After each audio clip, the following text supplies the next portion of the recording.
मेरी माँ चोर है। कमल ज्योति को पैसे रखने के लिए दे रहा है। अरे हम क्या करेंगे इन पैसों का? अरे रख लो, मायके जा रही हो, काम आएंगे, रख लो। पहले ही आपने इतने पैसे तो दे रखे हैं हमें, और पैसों का क्या करेंगे हम? अरे मायके जा रही हो, किसी चीज़ पे दिल आ जाता है या लेने का मन कर जाता है तो पैसे होने चाहिए तुम्हारे पास। आपने तो हमें कभी पैसों की कोई कमी नहीं होने दी, बिना मांगे ही पैसे दे देते हैं हमेशा। हाँ तो हमारी धर्म पत्नी हो तुम, इस घर की मालकिन हो, तो मैं मांगने की ज़रूरत भी नहीं पड़नी चाहिए कभी। आपको पता है हमारी सारी सहेलियां हमसे शिकायत करती है कि उनके पति कभी उन्हें पैसे ही नहीं देते, लेकिन हमें तो कभी कोई शिकायत नहीं रही आपसे, क्योंकि आपने हमें कभी भी किसी चीज़ के लिए ना कभी रोका ना कभी टोका। अरे जब से तुम हमारी ज़िंदगी में आई हो तब से हमारी ज़िंदगी रोशन सी हो गई है, हमारी ज़िंदगी में बरकत ही बरकत हुई है, इसीलिए तो हम तुम्हें बिना मांगे ही पैसे दे देते हैं। आपके होते हुए हमें कभी किसी चीज़ की कमी हो ही नहीं सकती, हम जानते हैं। ज्योति की आंखें अपने पति कमल की तस्वीर को देखकर उन पुराने दिनों को याद करते हुए भर आती है। आज कमल की 13वीं थी और ज्योति को अपने पति की बड़ी ही याद सता रही थी। माँ, ये पंडित जी क्या कह रहे हैं? 5100 रुपये का दान और करना है? इन 12 दिनों में इतना सब तो किया है, दान धर्म, पंडित जी को सब कुछ दिया है, अब भी ये इतना सब मांग रहे हैं? बेटा अब जो रीत है वो तो करनी ही पड़ेगी ना। ये कैसे रीत है भला? मरने वाला इंसान तो मर गया, दिवाला तो हमारा निकल रहा है। ऐसा नहीं कहते बेटा, तुम तो जानते हो तुम्हारे पिताजी कितने दिल वाले थे, सबकी मदद करते थे। आज उनकी 13वीं के दिन हमें दिन खोलकर उनके लिए दान पुण्य करना चाहिए। अरे जब पिताजी जिंदा थे तब भी वो इतना ही दान करते थे, जब देखो सबको पैसे लुटाते रहते थे। फिर हमें अब ये सब करने की क्या जरूरत है? आप पंडित जी से कह दीजिए हम इन सब में नहीं मानते हैं। लेकिन बेटा ऐसा सही नहीं लगता। अरे माँ, आप तो समझदार है, आप क्यों ऐसी बातें कर रही हैं? पिताजी तो चले गए लेकिन हम तो जिंदा है ना। अभी तो मेरी शादी भी नहीं हुई, मुझे अपना भी तो भविष्य देखना है कि नहीं? ठीक है, मैं पंडित जी से बात कर लेती हूँ। कमल के जाने के बाद अब पूरे कारोबार की भागदौड़ उसके बेटे अक्षय के हाथ में आ चुकी थी, लेकिन अक्षय अपने पिता जैसा जज्बाती इंसान नहीं था। वो हर चीज बड़े ही सोच समझ कर करता था। अक्षय की शादी अभी तक नहीं हुई थी, इसलिए सबसे पहले अब वो शादी करके सेटल होने के बारे में सोच रहा था। माँ, मैंने अपने लिए एक लड़की पसंद कर ली है, उसका नाम है टीना। तूने लड़की पसंद कर ली और मुझे बताया भी नहीं? कहाँ की है लड़की, कौन है, क्या हम उसे जानते हैं? आप उसे नहीं जानती हैं लेकिन मैं उसे जानता हूँ। हम दोनों काफ़ी समय से दोस्त थे, इसलिए अब मैंने सोचा कि हम दोनों शादी कर लेते हैं। हाँ लेकिन हमें भी तो शादी की तैयारियां करनी होगी ना, खरीदारी करनी होगी, जेवर लेने होंगे, रिश्तेदारों को मिठाइयाँ देनी होगी। माँ, उन सब की चिंता मत करो, तुम बस अपने लिए 2 जोड़ी कपड़े ले लेना, बाकी मैं सब देख लूँगा। लेकिन बेटा तो मुझे पैसे दे दो, मैं सारी खरीदारी कर लूँगी, होने वाली बहू के लिए जेवर भी देख लूँगी। वैसे भी हमारे शर्मा जी है ना जेवर वाले, वो पहचान वाले हैं, उनके यहाँ से अच्छे जेवर मिल जाएंगे। नहीं नहीं नहीं, टीना अपने जेवर अपने आप ही पसंद कर लेगी, तुम्हें चिंता करने की कोई ज़रूरत नहीं है। आजकल की लड़की है, वो होशियार है, तुम फिक्र मत करो, वो खुद देख लेगी। तुम बस अपना देख लो। ये लो 2000 रुपये, अपने लिए कपड़े ले लेना। ठीक है। अक्षय ने अपनी शादी की तैयारियां भी खुद की, यहाँ तक कि टीना के जेवर भी खुद ही ले लिए। शादी में ज्योति के पास ना तो पैसे थे ना ही कोई जिम्मेदारी।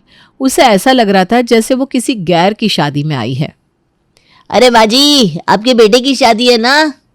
हाँ जी, मेरे बेटे की ही शादी है। तो ज़रा 50 रुपये तो दीजिए, वो एक भिखारी बाहर खड़ा मांग रहा है, वो भी आपके बेटे को दुआएं देगा। 50 रुपये? बेटा मैं ना अपना पर्स घर पर रख कर आई हूँ, मैं अभी अपने बेटे से मांग कर दे देती हूँ। चलिए छोड़िए, मैं ही दे देता हूँ उसे, फिर सेठ से ले लूँगा। ठीक है बेटा, अब इससे क्या बताऊँ कि मेरे पास 50 रुपये भी नहीं है देने के लिए। अक्षय ने 2000 दिए थे कपड़ों के लिए, बस उसके बाद तो उसने मुझे कुछ दिया ही नहीं। मेरा पर्स तो बिल्कुल खाली लगा पड़ा है। ज्योति के बेटे की शादी थी, लेकिन ज्योति के पास 50 रुपये तक नहीं थे। ज्योति को लगा था कि शायद अक्षय शादी की भागदौड़ में बहुत व्यस्त है, इसलिए वो ध्यान नहीं दे पा रहा है। लेकिन उसे क्या पता था कि ये तो अक्षय की आदत ही बन जाएगी। आज टीना की पहली रसोई है, आज तो मुझे तुम्हें नेक देना चाहिए। 1 मिनट अक्षय, मुझे कुछ पैसे देना, मुझे टीना को नेक देना है। अरे तो मैं ही दे देता हूँ। ये लो टीना, 1100 रुपये तुम्हारा नेक। वाह 1100, थैंक यू। अक्षय, मैं कह रही थी घर का राशन और सब्जियां भी ख़त्म होने को है, तो मैं जाकर ले आती हूँ बाज़ार से। अरे माँ, इसकी कोई ज़रूरत नहीं है। टीना सब कुछ ऑनलाइन घर पर बैठकर मंगवा लेगी। अब किसी को बाहर जाने की ज़रूरत ही नहीं है। लेकिन राशन तो हम बनवारी से ही लाते हैं ना। मैं अभी घर पर बैठकर क्या ही करूँगी। इससे अच्छा है तुम मुझे कुछ पैसे दे दे, मैं ले आती हूँ राशन। माँ, मैंने कहा ना, मैंने टीना के अकाउंट में पैसे डाल दिए हैं, वो खुद सब मंगवा लेगी। आपको चिंता करने की ज़रूरत नहीं है। आप सत्संग सुनिए, मंदिर जाइए, आराम करिए। ये सब चिंता आप छोड़ दीजिए। ठीक है बेटा।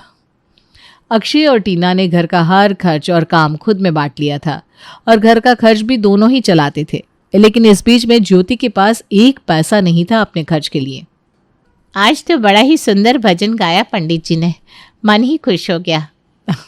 सच में बहुत ही सुंदर भजन था।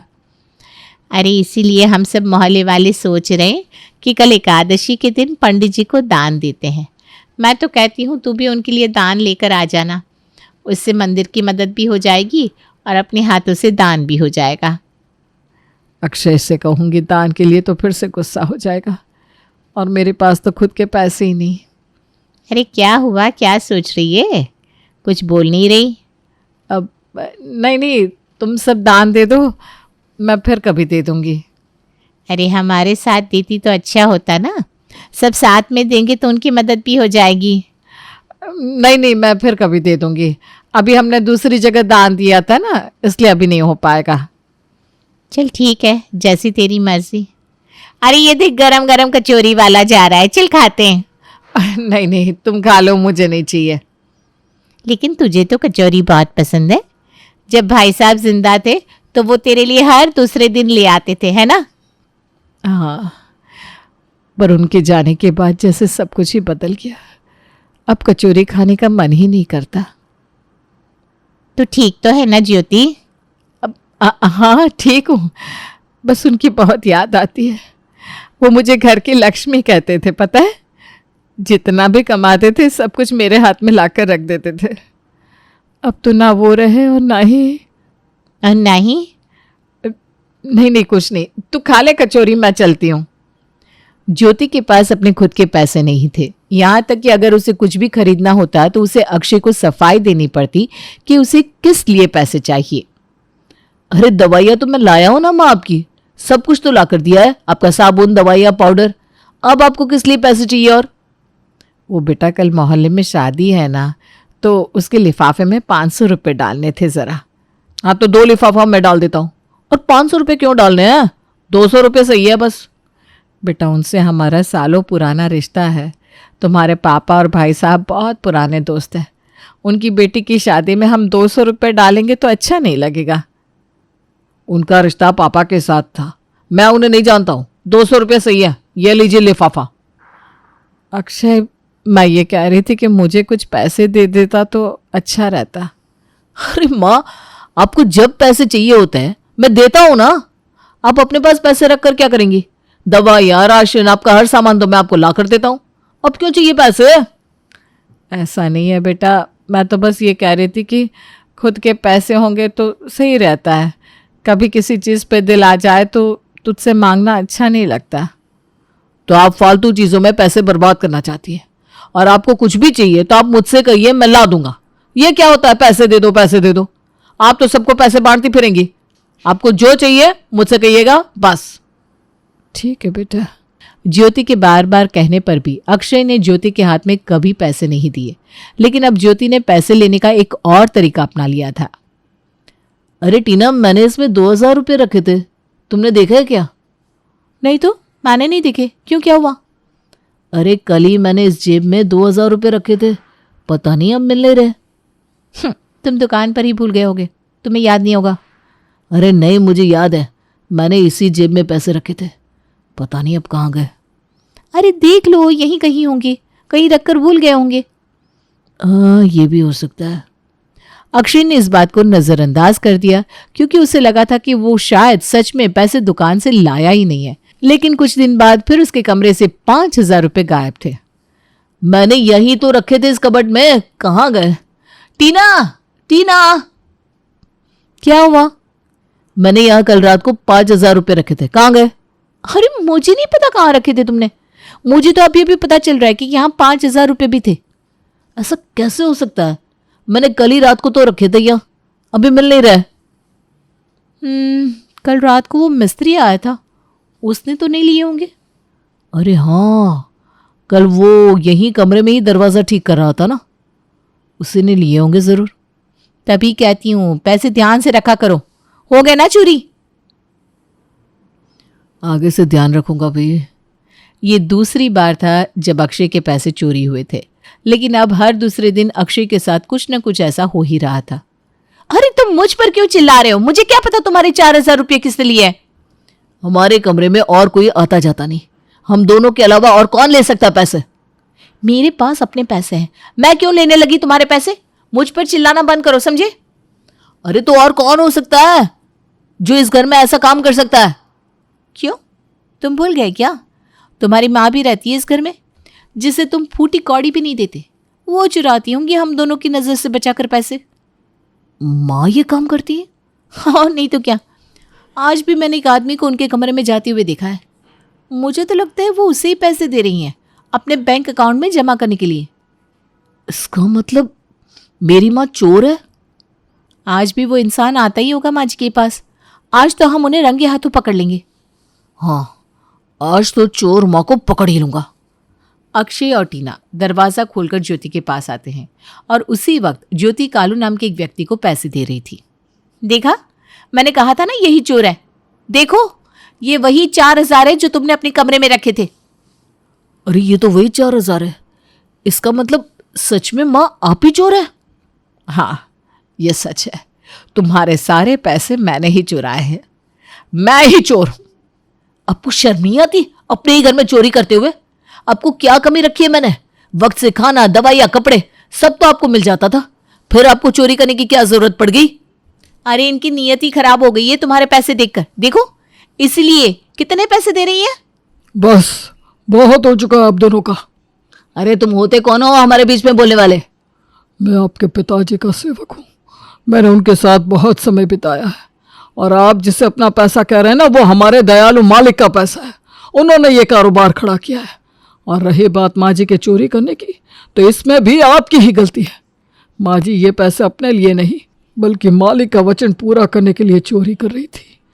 उन्होंने एक छोटी सी बच्ची की पढ़ाई का खर्चा उठाने का वचन दिया था और इसीलिए माँ जी ने आपके पास से अपने पैसे चुराए। मालिक माँ जी को लक्ष्मी मानते थे, जो कुछ भी कमाते थे सब उनके हाथ में लाकर रख देते थे। लेकिन आप जैसी औलाद है कि अपनी माँ को ज़रूरत के पैसे भी नहीं दे रही। खाना, कपड़े और छत तो वृद्धाश्रम में भी मिल जाता है, लेकिन अपने ही बेटे से बार बार पैसे मांगना कितना दर्द देता है, मुझे सब पता है। छोड़ कालू, गलती मेरी है, मैंने चोरी की है।